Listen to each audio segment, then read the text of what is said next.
Saudari-saudara terkasih, pemirsa Suara Karmel, berikut ini adalah homili yang disiapkan oleh Monsinyur FX Hadi Sumarto Okaram, Uskup Emeritus Keuskupan Malang dan Keuskupan Sorong Manokwari untuk hari Minggu biasa ke-22 tahun A tahun 2020. Saudari-saudara yang terkasih, Injil Matius bab 16 ayat 21 sampai 27 dalam perayaan Ekaristi hari ini adalah lanjutan Injil minggu yang lalu dari ayat 13 sampai 20. Pada dasarnya, dalam Injil hari ini, Yesus mau memperbaiki pandangan atau pikiran Petrus dan para muridnya tentang arti penyelamatan yang akan diselenggarakannya sebagai Mesias.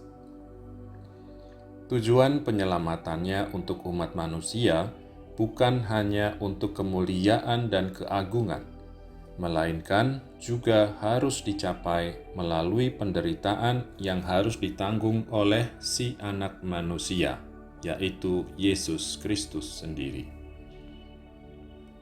Saudari-saudara yang dikasihi Tuhan, dalam Injil Matius sebelumnya, Yesus tidak berbicara tentang jalan yang harus ditempuhnya, yaitu penderitaan dan kematian. Dalam teks asli, Injil hari ini tertulis, "Sejak waktu itu." Dalam Injil yang dibacakan dalam perayaan Ekaristi tertulis, "Sekali peristiwa." Sebenarnya, Matius ingin menerangkan bahwa Injil, kabar gembira yang diwartakan Yesus, juga mengandung pewartaan baru, yaitu bahwa keselamatan yang akan diberikan Yesus harus dilakukannya dahulu melalui penderitaan. Yesus mulai menyatakan kepada murid-muridnya bahwa ia harus pergi ke Yerusalem dan menanggung banyak penderitaan dari pihak tua-tua, imam-imam kepala, dan ahli-ahli Taurat, lalu dibunuh dan dibangkitkan kembali pada hari ketiga. Petrus tidak mau menerima apa yang dikatakan Yesus, yaitu bahwa ia harus menderita dan mati. Dan reaksi Petrus itu Yesus melihatnya sebagai usaha setan atau iblis untuk menggagalkan rencana penyelamatan umat manusia seperti direncanakan oleh Allah. Maka Yesus menggunakan kata-kata keras dan tegas yang sama seperti dikatakannya kepada setan dalam godaan yang dialaminya di padang gurun. "Enyahlah iblis."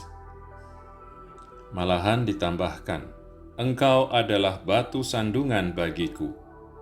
Dan akhirnya Yesus menegaskan, "Setiap orang yang mau mengikut aku, ia harus memikul salibnya dan mengikut aku." Saudari-saudara kekasih Allah, apa sebabnya Petrus tak mau menerima bahwa Yesus harus menderita dan mati? Petrus bukan hanya mengungkapkan pendirian pribadinya saja, tetapi juga dari murid-murid lainnya. Itulah gambaran mereka semua yang belum mampu memahami jalan rahasia yang ditempuh Allah dalam diri Yesus dan semua muridnya. Petrus dan rekan-rekannya menghadapi kenyataan pahit yang direncanakan Allah, tetapi sungguh tak dapat diterima bila dilihat dari jalan pikiran atau logika atau perhitungan manusia. Menderita sengsara, disalib, dibunuh. Pertanyaan dalam hati mereka ialah, hanya itukah yang harus diterima dan dialami Yesus dari Allah? Apakah tidak ada lainnya yang memberi harapan, daya tarik, dan pahala atau anugerah? Apakah tidak lebih baik dan realistis menyingkirkan salib dan penderitaan daripada syarat-syarat yang begitu bertentangan dengan akal sehat? Apakah sungguh perlu? Bukankah itu justru menimbulkan keputusasaan atau depresi dalam hati kita sebagai manusia? Ditambahkan lagi, seolah-olah ada loncatan luar biasa, bahkan bagaikan pertentangan dengan adanya perubahan pandangan Yesus terhadap Petrus. Petrus sebelumnya disebut batu wadas, sekarang disebut sebagai batu sandungan. Ternyata Yesus menegaskan bahwa Petrus tidak memahami sedikit pun kenyataan dan misteri rencana Allah yang ditentukannya bagi dia dan bagi kita semua. Yesus menegaskan bahwa apabila kita ingin menjadi pengikutnya, kita harus menyangkal diri kita, memikul salib kita, dan mengikuti Dia. Saudari-saudara yang disayangi Tuhan, apa artinya menyangkal diri sendiri? Memungkiri seseorang berarti memungkiri diri orang itu. Sedangkan memungkiri diri sendiri berarti memungkiri diri sendiri sebagai pusat hidupnya sendiri. Contohnya ialah Petrus sendiri. Ia mengakui Yesus sebagai Mesias, tetapi kemudian ketika Yesus ditangkap, Petrus menyangkal bahwa Yesus adalah sahabat dan Mesias. Ia berkata, "Aku tidak mengenal Dia." Bukankah itulah artinya bagi kita juga?